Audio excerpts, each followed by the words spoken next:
Hello, it's time for the V3, and mainly here it is. The main difference is the charged pipe or charged tube connecting to the throttle body is no longer 3D printed and fiberglass wrapped. It is now silicone molded, so we have tooling for the kit now. The bypass valve in the V2 was bolted directly to this component.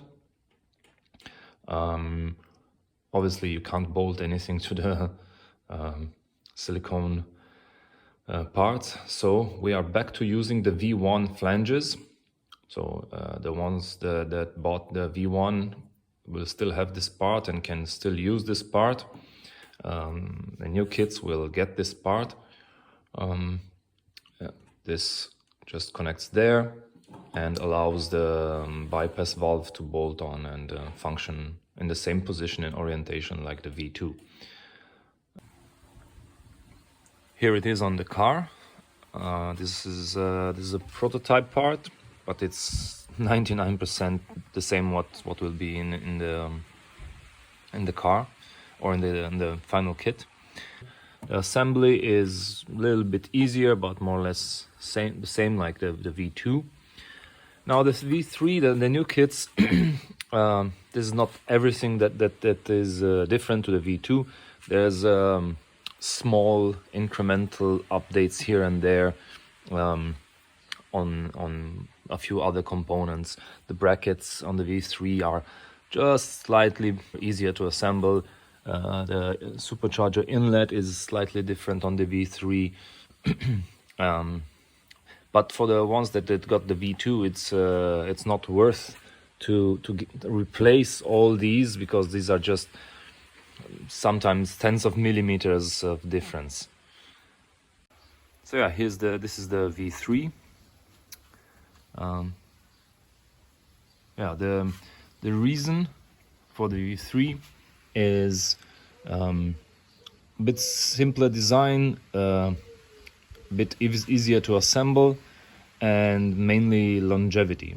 So I was concerned with the longevity of this component. I want these kits to live for a long time, and this is the reason for the investment in custom tooling for these parts. As announced, the V3 will have an option to have an intercooler.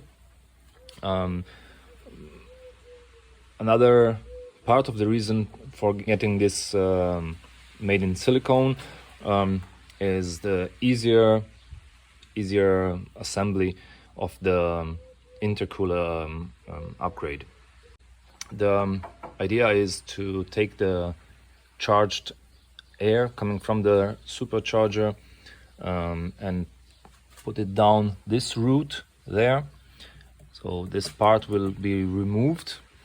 The charged air will go down into the intercooler in the front and coming back up and coming back into this part here. Now there's an issue with that idea. The coolant circuit is in the way, and for that I've designed and prototyped a different thermostat housing, which is more or less the same like the 924 turbo part, and this will be included into the intercooler upgrade, this component. The idea is to just move this thing slightly out of the way in order to make room for the boost pipes to go through. So that's the intercooler optional package.